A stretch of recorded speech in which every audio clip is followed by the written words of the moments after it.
Hello and welcome to the Unusual Stories podcast. My name is Wojciech Salski. I'll be your host for today.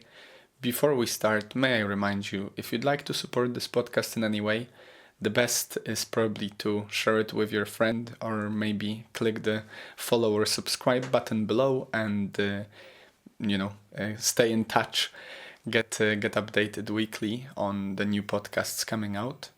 Secondly, of course, if you'd like to support me in any other way, maybe by sending an encouraging message or checking out the social media and giving a thumbs up over there, or simply donating towards this podcast becoming a full-time responsibility rather than a full-time passion, then please follow the link below. There is an option there for sending the message directly to me. And of course, if you'd like to just comment below the podcast, if you're on Spotify or maybe you're seeing this online somewhere else, then please do. It means the world to me, and thank you so much for all of you out there that are supporting in all the ways. I deeply appreciate it. And as much as I love doing it, I love it even more knowing that it actually brings some quality and it's useful and entertaining for some people out there. So, I think this is the episode that everyone has been waiting for. It certainly seems so. If I think about the podcasts, the episodes that seem to attract the most attention.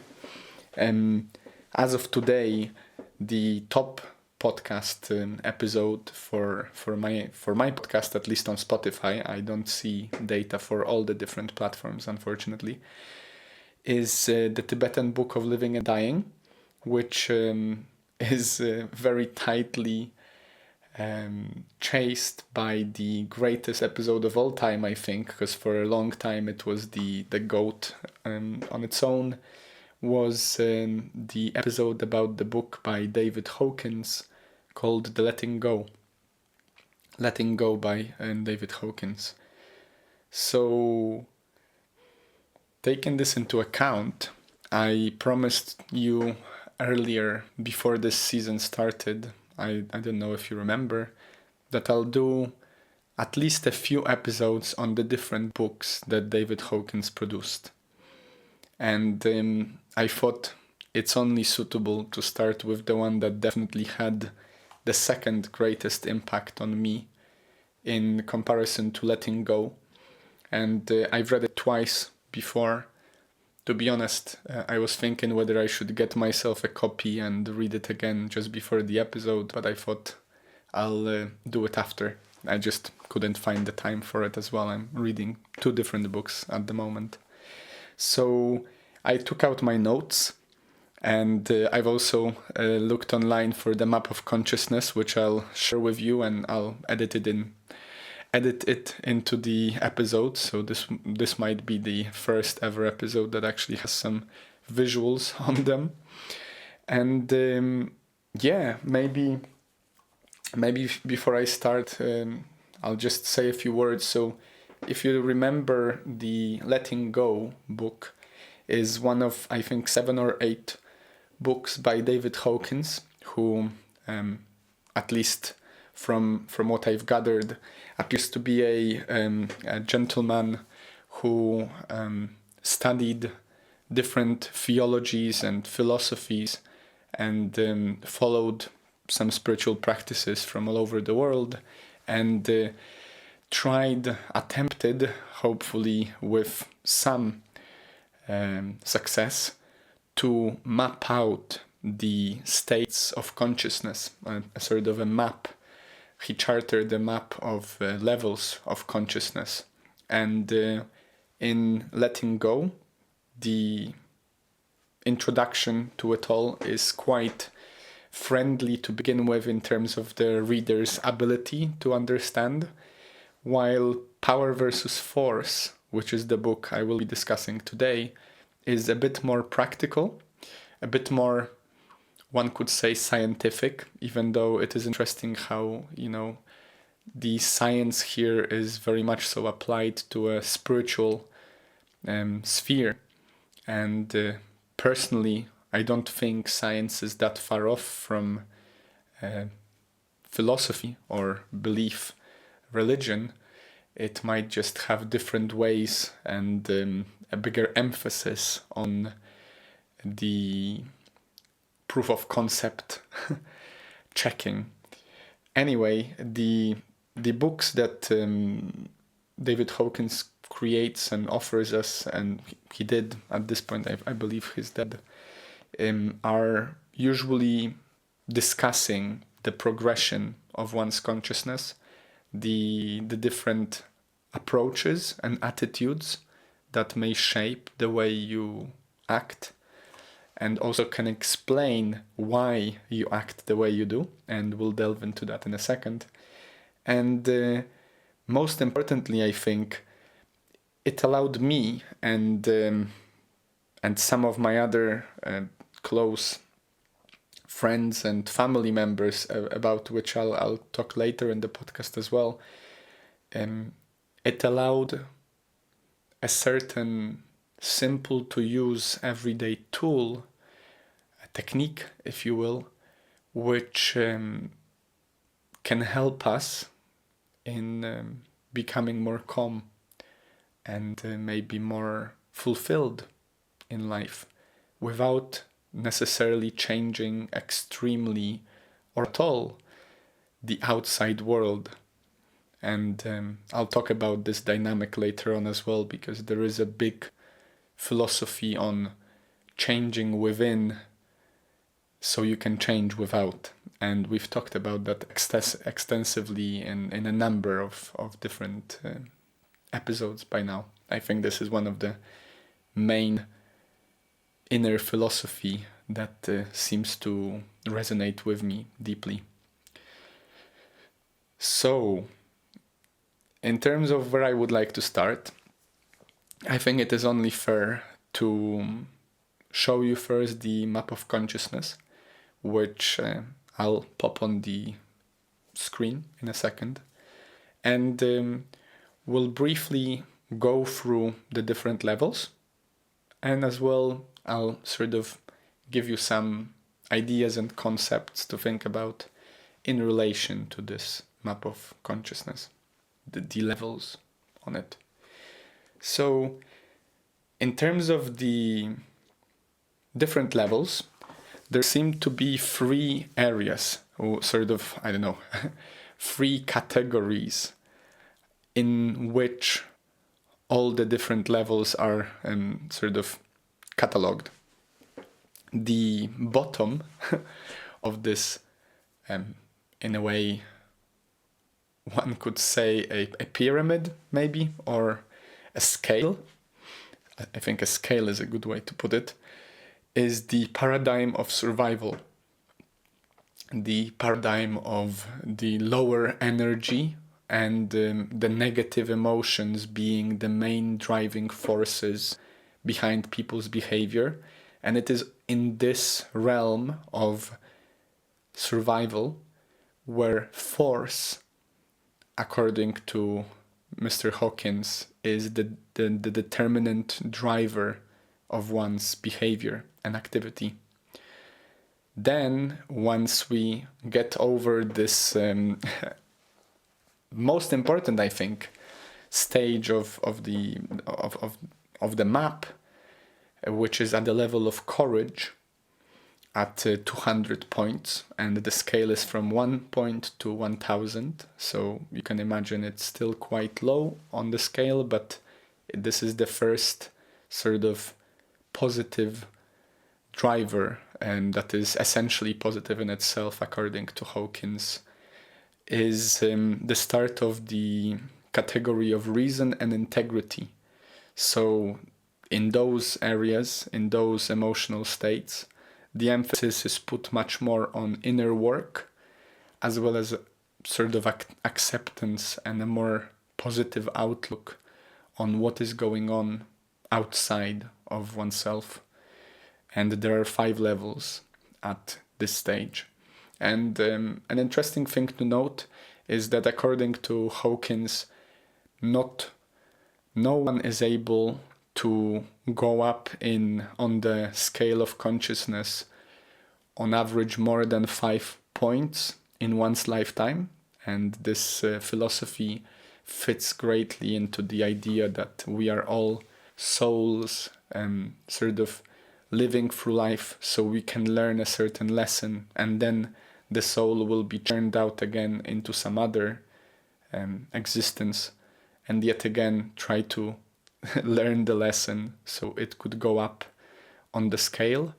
And the majority of people, in terms of the world, according to Hawkins, according to the sort of the testing that he did back, I think in sort of 60s, 70s, is that the majority of people on Earth are somewhere between survival paradigm and reason and integrity paradigm, although not many are above the level of courage on the daily basis. And the pyramid sort of is inverted, that the majority of the world are living in those lower levels, while only a few, and then even a few less, are sort of maybe blessed enough or working hard enough for their consciousness to reach higher levels.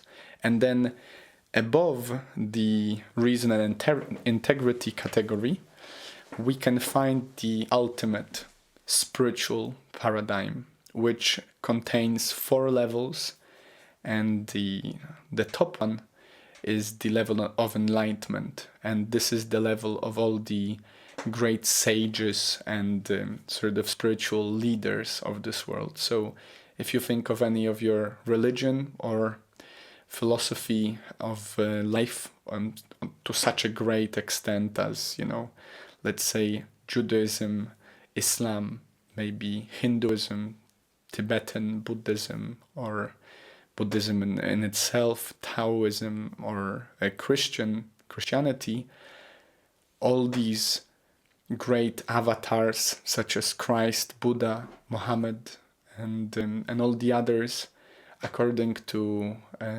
Hawkins, have been these incredible once in centuries people that were able to access this highest of the levels of consciousness, and that is enlightenment, which is the 1,000-point level on the scale.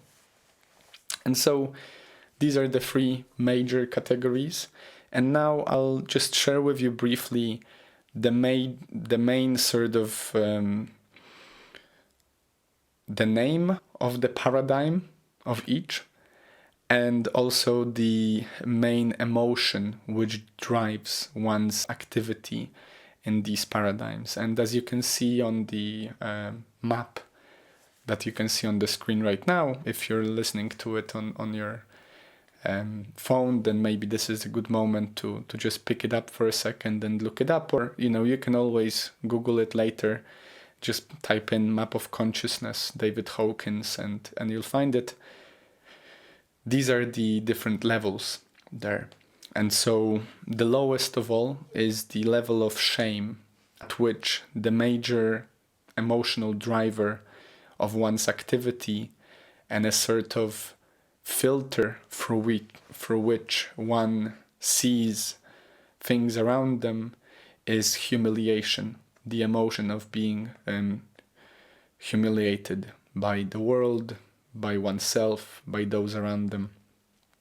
Then, slightly higher on the scale is the level of guilt, which plays the biggest emotion. Playing part in this at this level is the emotion of blame, blaming oneself for what is going wrong, blaming others, blaming God, blaming the world. Then we go up to apathy, which major emotion is, of course, despair, the feeling that there is no hope and nothing can be done, and sort of activity is futile, and one is quite wastefully waiting for death, basically. Then we'll go to the level of grief, which is driven majorly by the feelings of regret. It can be a regret of something done or not done. It can be the feeling that sort of things are not working out for us because we've done something wrong, and we're grieving our, lack of success or being left by someone. Then we go onto the level of fear, and you can track the map as I go along and see that each of these levels have different sort of levels of points on the scale. And as we started with shame at the level of 20, and we will go to courage at the level of 200, you can see that some of these lower paradigm emotions are much more powerful than others. And it makes sense. I'll talk about that in a moment a bit more. But at this point, at the level of fear, the main emotion you may feel is the anxiety, the feelings of worry, being occupied with worries all the time, thinking that the world may be ending, and just being worried about things, about yourself, about those around you. And just to take a step back from the map, as I was preparing this episode, and as I'm talking right now, what it seems to me is that nowadays, especially with a lot of noise surrounding the potential end of our civilization and end of the world, the many cultural difficulties and wars we seem to be having across the globe, I think fear is one of a big driver. And as we will discuss in a second as well, according to Hawkins, not only individuals but whole communities, societies, movements are driven by similar states. And so, as you can imagine, one person's fearful activity doesn't necessarily stray much from a mob of people sort of possessed by fear. And it makes sense, right? Because any community is ultimately built up of individuals. And so why would the group of individuals not have to struggle with emotions such as those from one person and their life? Above fear, one will find the level of desire, which major emotion is the craving. And it is interesting to note that even though desire is still considered to be in this survival paradigm, in this lower level paradigm, we can see that it's also more powerful than fear, because it, the way I understand it is, it seems to translate into more encouragement, in a sense, a driver to act. Desire, as much as it could be a despised and potentially is not that positive of an emotion, it definitely seems more powerful than an emotion of anxiety or despair. And then above desire, you'll find anger, which I think is also a level at which many civilizations, many people these days are dwelling. And the driving emotion of anger is obviously hate, which is a big and troublesome state of mind to have. People have done for centuries so much wrongdoing out of hate, out of spite, out of envy, which I guess is closely interlinked between desire and anger. The need to take from others what we seem to lack. And then the last, on the highest in a way, level of consciousness, on a survival paradigm, on these lower levels, is the level of pride, in which emotion is basically scorn, making, diminishing others, making them feel worse about themselves, maybe also making yourself feel worse about yourself because you're still dwelling in the emotions that are ultimately negative. And it's an interesting thing to observe that whether or not the word in itself doesn't mean much, it seems like there is also a lot of cultural shifts in the world these days, which are connected to pride of some sort. And I don't think in itself, personally, I don't think in itself pride as an emotion is something that is essentially negative, but it certainly seems that too much pride in oneself or in one's ideas or in one's activities or in one's country, religion, belief, whatever you call it, does bring suffering to not only oneself but also others. I don't remember which great book or wise person this quote comes from, but I think we've all heard that pride goeth before a fall. And I often remind myself of that when I'm stepping onto the mat to roll with my opponents during my jiu-jitsu training, that I should not be too certain of my success and I should not be too proud. I should not look down on my opponent, even if they're a bit smaller or a bit more scrawny, because pride goeth before a fall. So yeah, at this level, we sort of close the survival paradigm.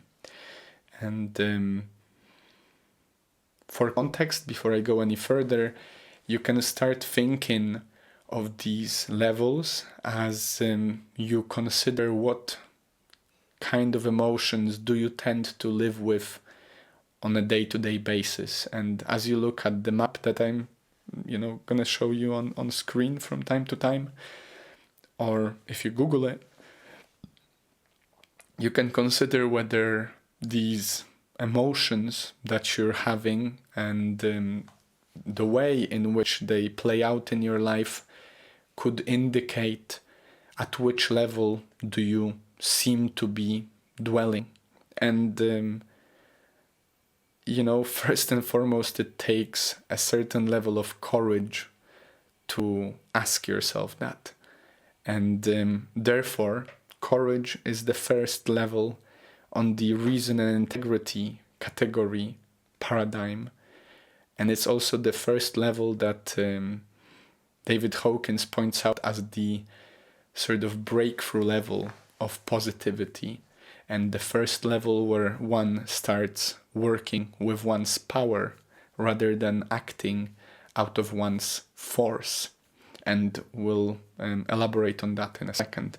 So if you think about it in terms of the emotion you feel on a level of courage is usually affirmation of one's potential, affirmation of the world around oneself, believing that God or whatever you consider to be the driving living force, life force in your life is ultimately positive and empowering.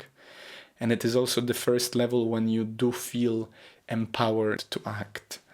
And when I first started dwelling on the ideas from letting go and then was introduced to Power versus Force and many other books that we will cover in the next few weeks, I tried to figure out at which level do I stand.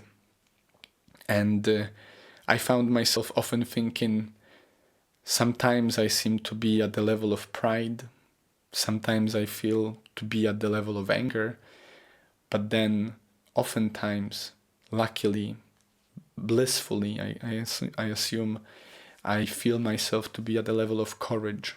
And at least according to the tests that David Hawkins offers, and I may elaborate on them at a later stage of our episodes, but I kind of want to, I'm thinking about keeping this secret for yourself to discover when you actually read the book. It seemed to work that I am at a level of courage, and I can see in my life, especially since I've read the Letting Go book for the first time, and I've talked about it already on the podcast, my life has definitely improved in so many ways that it's almost impossible for me to consider just how much it changed. And I'll try to elaborate on that in a second.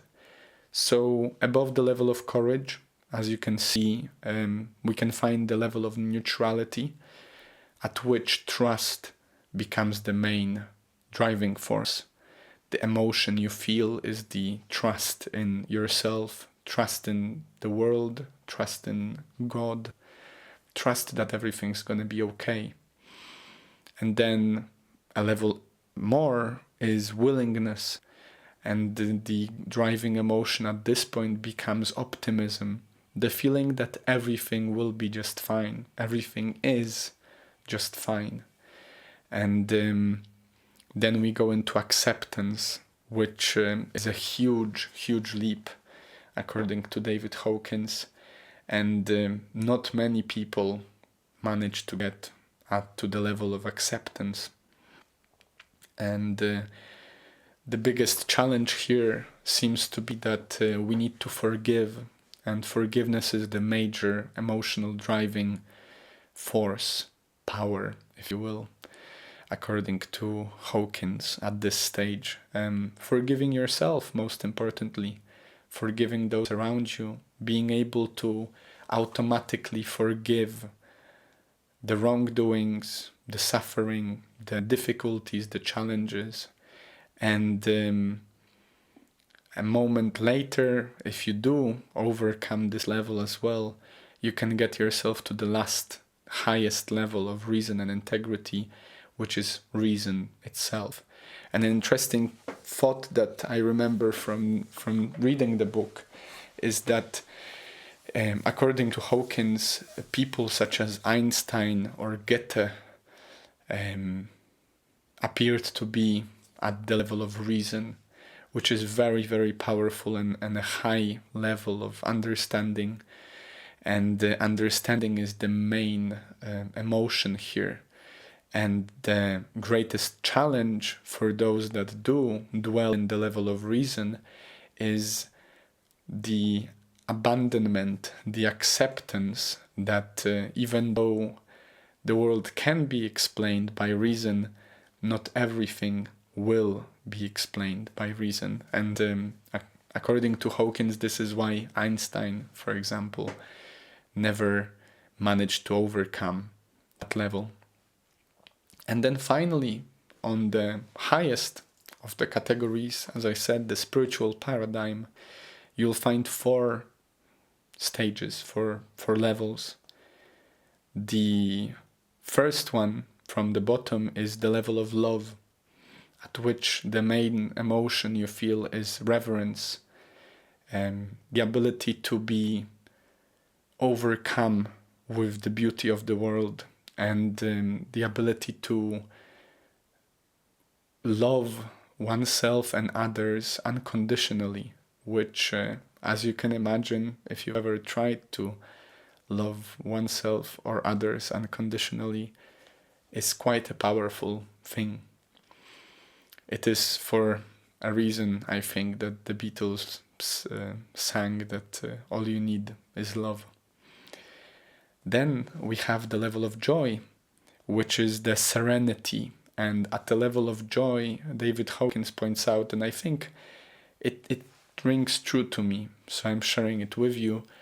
Many monks who practice for all their life, nuns, people that really made peace with themselves, with God, with the world, you can see it in their lightness of walking and their sort of serenity of gaze.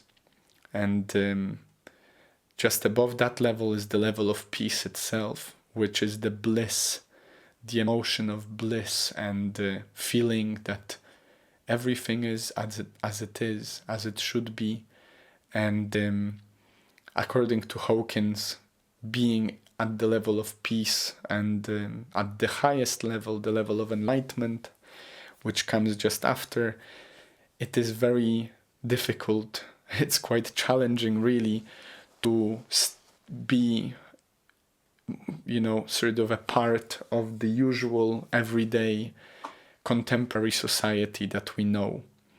That is why, and this is an explanation that Hawkins gives, that is why people such as, enlightened individuals seem to take refuge in some secluded areas, or, sort of closing themselves in closed communities, in spaces where they can really be with themselves and with God much more than with the world outside, simply because at this point, at the level of peace, enlightenment, and even joy, the mind itself is no longer recognized as the main driver of our activity.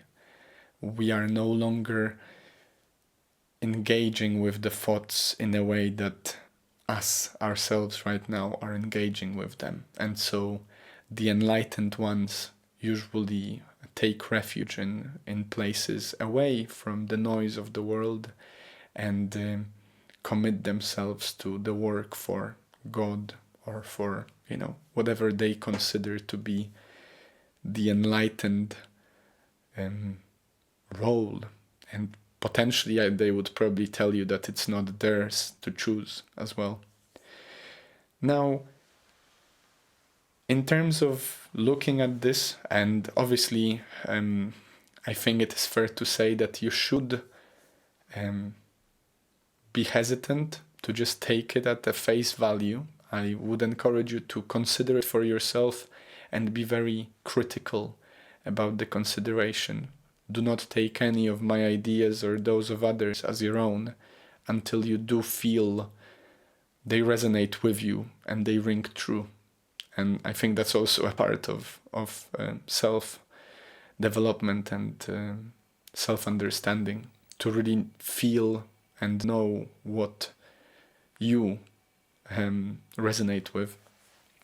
The idea here is that the higher we are on the scale, the stronger our inner power, that power that is in the title of the book, Power versus Force, is. And so we can drive it up through intention.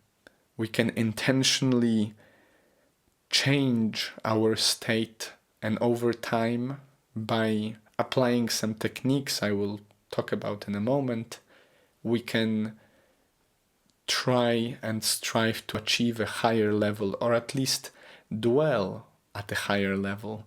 Because, as you can imagine, life is complex enough to fluctuate. One day, or 1 week, or 1 month, one can feel like they are doing stuff from a level of courage, and even sometimes maybe neutrality or acceptance. But then there will be times in your life when you're struggling, and because of that struggle you may fall down the path of grief, when you're grieving a loved one, or the space of anger or desire, if something did not work out and you allowed your emotions about that, the negative emotions about that, to take force and drive it forward. And I think at this point it's very useful to remind ourselves that ultimately the thoughts we feel, the thoughts we think, and the emotions we feel are only signals of what is potentially happening. what could potentially happen, really. And then it is up to us to take those and choose which ones we want to give power to. As it's stated in the Bible, the word became a world, right?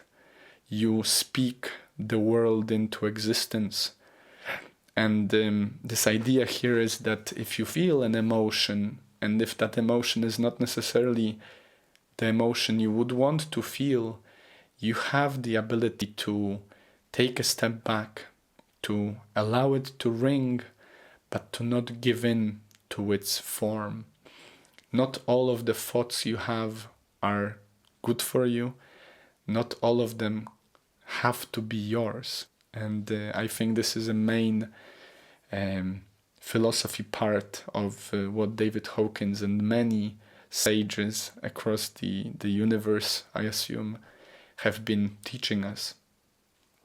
Now, let's turn to the idea of power versus force, right? The title itself. A lot is being said these days about power. There are some ideas which personally I do feel are quite destructive, that the whole world operates on power. It's all about power, and the structures that we've created, hierarchies that we've developed in our societies are all about power. I don't believe so. I hope there is much more meritocracy happening than one could say. But in terms of what Hawkins meant when he said power versus force, power, as I said, is associated with emotions above the level of 200, which is courage and up. And force is a sort of driving force associated with emotions below 200, so pride and down. And for the sake of the book, for the sake of talking about it, I guess that's how we should think of it. So the idea that you move up the sort of proverbial ladder, the idea that you act from the level of higher consciousness than those below the level of courage, you're slowly but surely becoming more powerful. And that power is all about the personal power. And it is not a power to coerce and to force, but it is a power to attract and to create from within. And this is very, very important aspect, because one could say, okay, so this is a map on how to manipulate the world.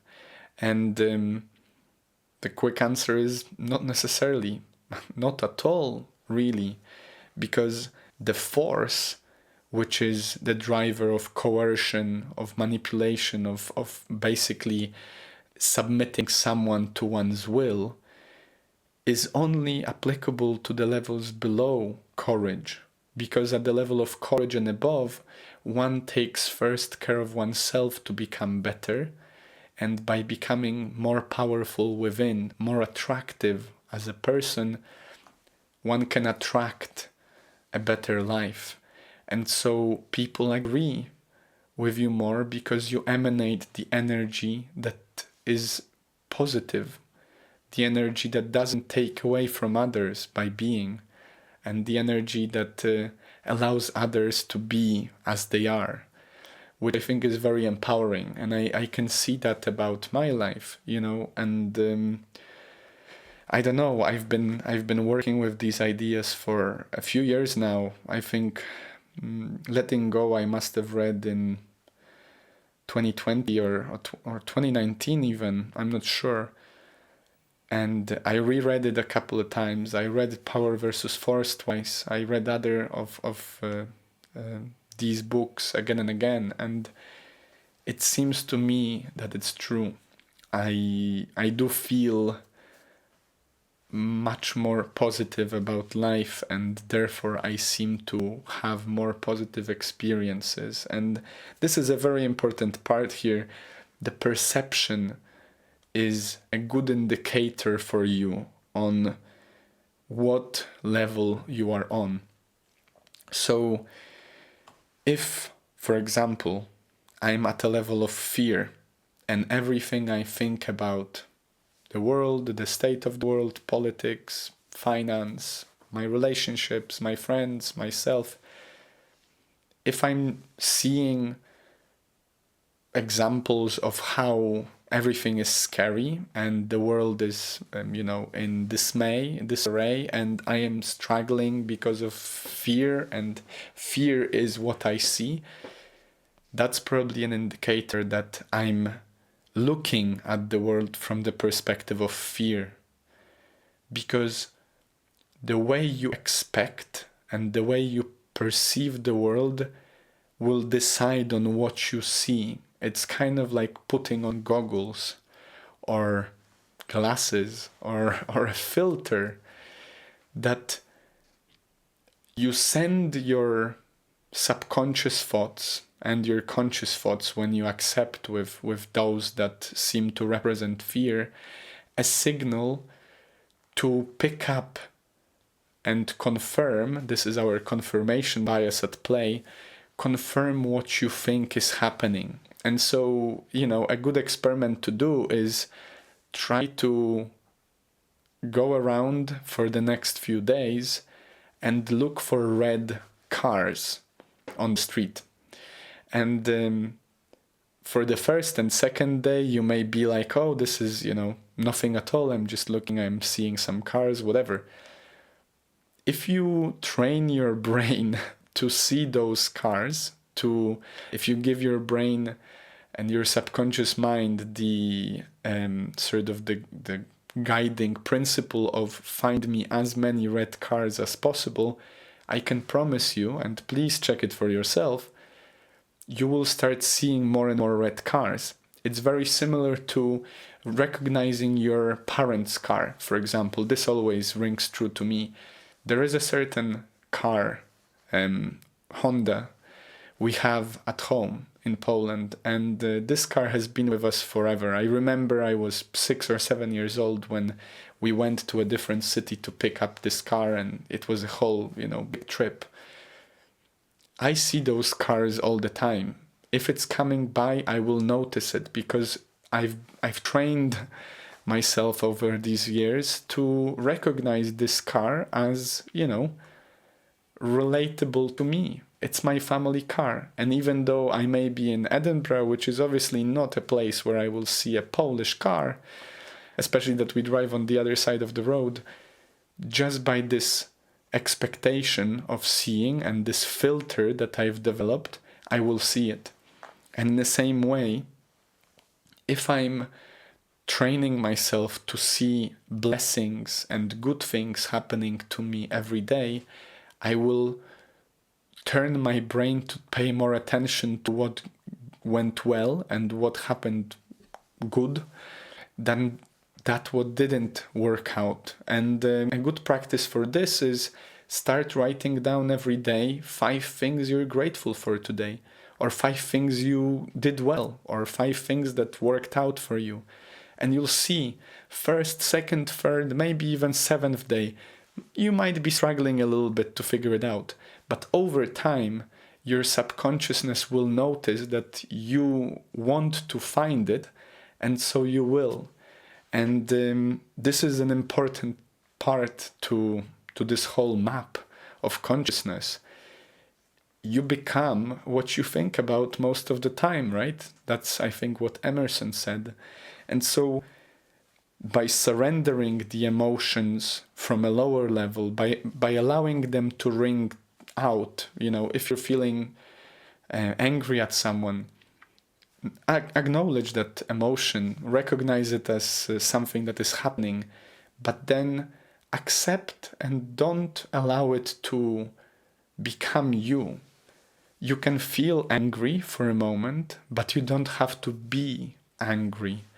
This is another rabbit hole of interesting ideas that based on the way we speak about ourselves, we feel, right? So in some languages, people feel emotions, while in some other languages, people will say that they are those emotions.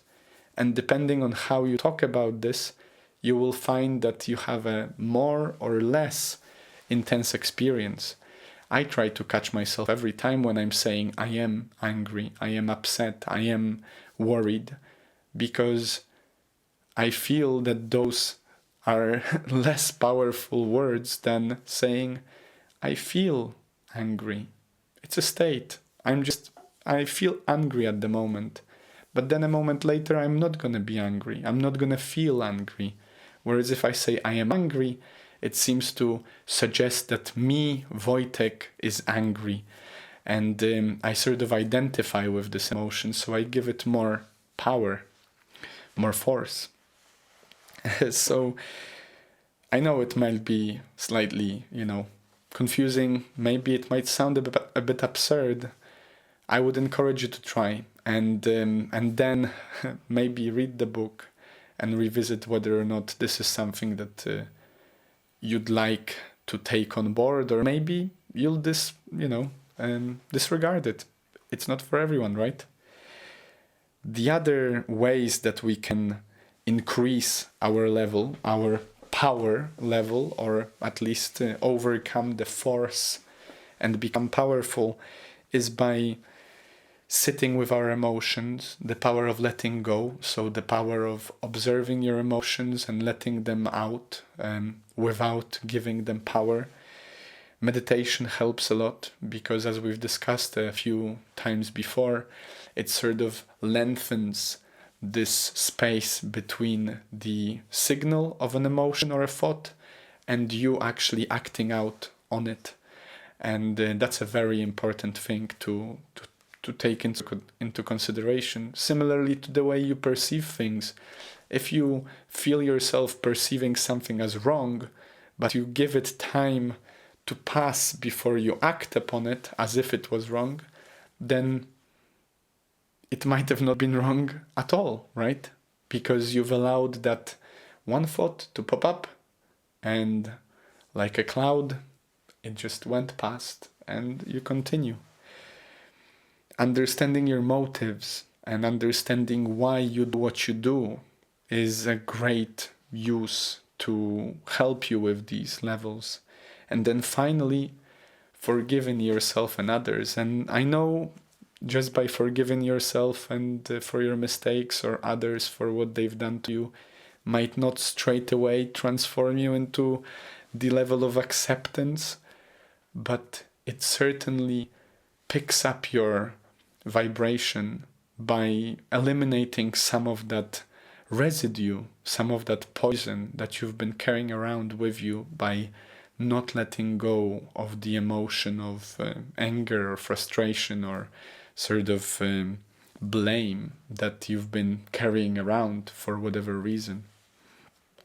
Einstein said, and I've written the quote here for you because, we've already mentioned Einstein once. The world as we have created it is a process of our thinking.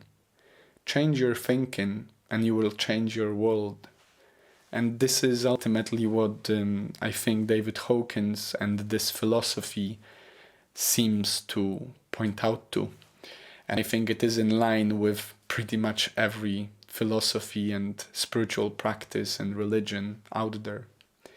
Now, finally, paying in mind the time that we've spent on this already, I must say, as well as a disclaimer, I was worried to give this book its due, so I hope that this is a sufficient, if not enough to to present for you. As my third point, I wanted to just briefly touch on how this philosophy helped me, my father, and a close, deep, very important friend of mine.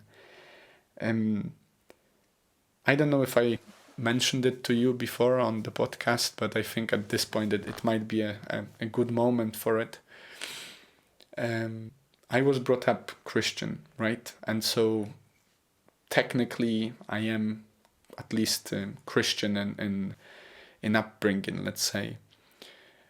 Because I was the eldest of the siblings, I was sort of I had many more responsibilities than my sister and my brother. And of course they will say that's not true, but I don't think they realize what does it mean to be the eldest. And I'm pretty sure all the eldest out there will understand.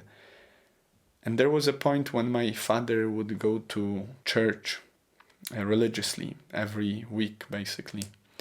And it helped him, right? It was important for him, and since it was a good practice, he made me do it. And initially it was much more of a duty and sort of, you don't have a choice, you just go.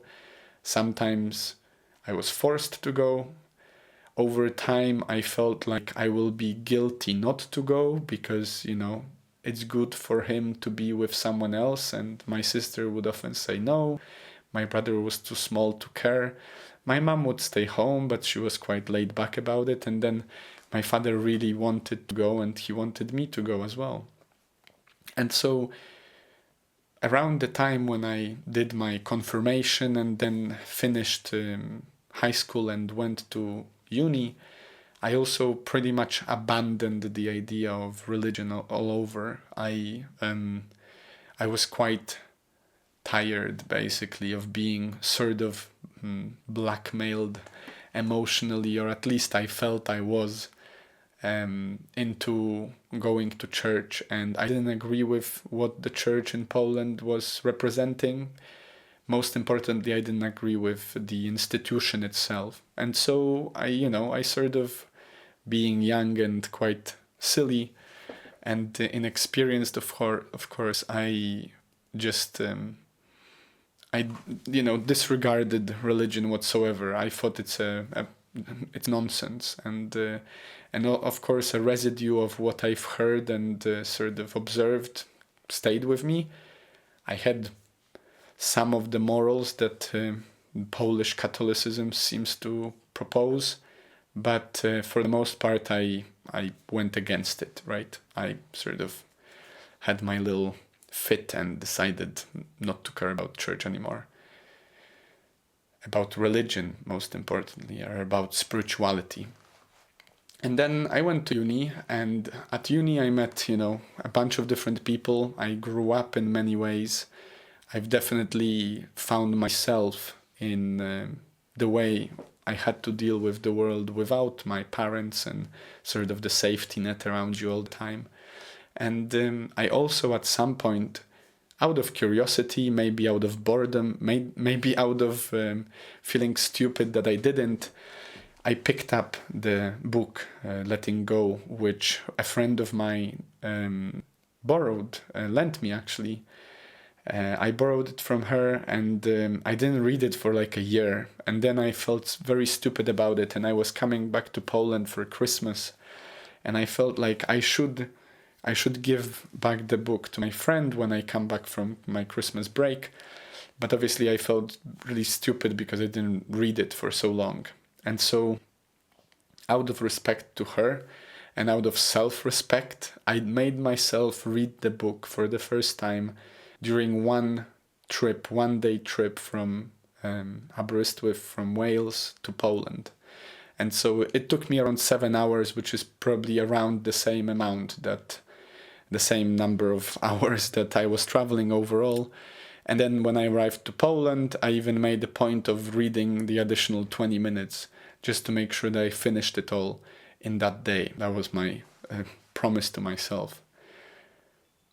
And something did, sort of switch in me in terms, because of the way Letting Go is written, and because of the way the philosophy of David Hawkins does not discredit, does not criticize, does not seem to, put across ideas that are in juxtaposition to all the other philosophies, it resonated with me, because it was not one sort of way better than others. Rather, it was an amalgam of all the ways out there and the suggestion on how to become better in your own way. And so even though the principles seem to resonate with pretty much any religion you'll find, it does not discriminate against any of the religions, which religions usually do. And I guess the reason for it is they are like brands, right? If you don't go to Nike, you will probably go to buy Adidas or Reebok. And similarly, if you don't go to Christian church, you should probably go to Muslim one or to Judeo-Christian. And so basically, they have to, in the least, disagree with the ideas of the other, even though they might not be so far away. Whereas the philosophy that David Hawkins seemed to present does not disagree with any of them. It just sort of connects them and allows you to do your thing while you strive to be better. And that really resonated with me. I found it enlightening, really. And so I started reading more of his work. I started being interested in philosophies, in spirituality and religion. You know, I read Buddhist books, I read Hinduist books, I read some Bible, I read a bit of Quran. And slowly but surely I sort of opened my heart once again to belief, whatever you want to call it. I believe something, and it doesn't have to be what you believe, but the point here is I sort of started believing again and seeing it in a different light. And so then I shared it with my father. And even though he was skeptical at the time, it was also the time of big turmoil in Poland, and the church seemed to be, the institution of church seemed to become more and more corrupt. And my father felt like he's losing faith. And then he read Letting Go, and he found it so profound that he pretty much stopped going to the church altogether and just started meditating and doing his own little prayers on his own. And sporadically we would still go to church. We still do it from time to time for special occasions like Christmas. But for the most part, we've accepted our own ways, and I think it alleviated a lot of stress from both me and him and gave us something special. And very similarly, it happened to my friend to whom I dedicated this book, and he read it, and I think he's really going places with his spirituality in particular. And not to say too much about it, he definitely went up the ladder of the many states over the years as I'm observing him to grow. And I think the major point here is that Hawkins offers an attitude shift, right? The techniques and the approach, the philosophy offers acceptance and hope as the main drivers. It sort of points in the direction you can strive for to become better. And, in the times that everyone seems to be quite upset with how things are, and we seem to put a lot of emphasis on how things should not be, I think it's very important to first and foremost focus on how things could be and we want them to be. And we should start with ourselves. And so by being practical and very everyday useful, the ideas that David Hawkins offered us, I think are very powerful and very, very needed in this time of the world. And, the funny thing is, obviously, you could say, all right, well, you've convinced yourself it works for you, and so now you seem like it does. And I would agree.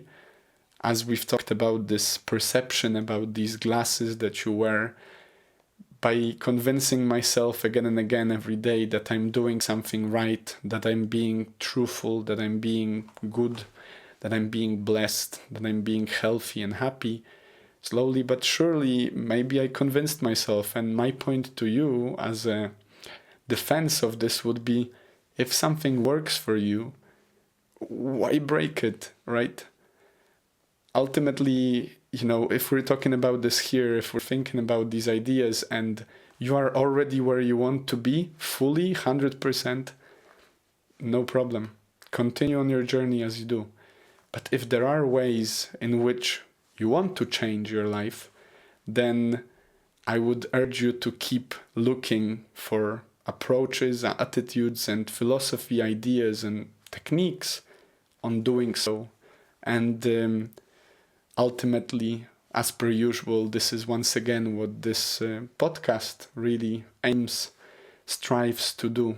And for the few out there that it works, it was all the more worthy. And I think this is a good main final point to make. Now, finally, in terms of the invitation, I prepared for you this one. And of course, I've already mentioned earlier the invitation to think about those levels, about yourself. Now let me elaborate. Consider the way you see the world, or yourself, or those around you, or God, whatever you call God, really. Consider whether you see things through the lens of fear, anger, love, acceptance, forgiveness, courage. And once you sort of feel what level you may be on, or what level you dwell on most of the time, and a good way would be to observe your thoughts and your emotions over the course of a day, a week, a month. Obviously, don't just think what you're thinking all the time. Keep doing what you're doing every day. Keep being your normal little self, but just become more aware, more vigilant. Stand guard at the doors of your mind, and once you figure out what emotions you see in yourself and what things you perceive as true, think whether some of these you would like to change. And if you do, then start practicing this maybe 3-second or 5-second rule, which basically states that every time you feel something or think about something that seems to cause you distress, so it's probably coming out of a negative emotion of a sort, give yourself 5 seconds, count to 5, and try to first reason with those emotions by maybe asking yourself whether you think it's true, or whether you think or you feel this is something useful for yourself or others, whether it's something good or kind. And secondly, these 5 seconds or 3 seconds give you a space to breathe and to allow that emotion or that thought to pass by, like that cloud we've talked about. And you don't have to pick it up. You don't have to point your finger at it. You can just look at it. You can acknowledge it, and you can let it go. And then you can focus on those emotions you would like to focus on. And slowly but surely, by filtering for the thoughts and emotions you want to feel, and maybe by writing down the things you're grateful for, and maybe by looking for red cars rather than black cars are around you, you'll slowly but surely recognize and see the world in a different way. And I am certain you will actually change your life. And that rings true for me. So I command you on this journey, and I hope that you'll find it useful and powerful. And please don't hesitate to send me a message if by whatever time scale you found that these ideas and these books were something world-changing for you. It would be an honor to learn that. So yeah, other than that, as per usual, right? Have a wonderful, wonderful week. hopefully in the positivity and power of the higher emotion states. Stay happy, stay healthy, and I'll see you next time.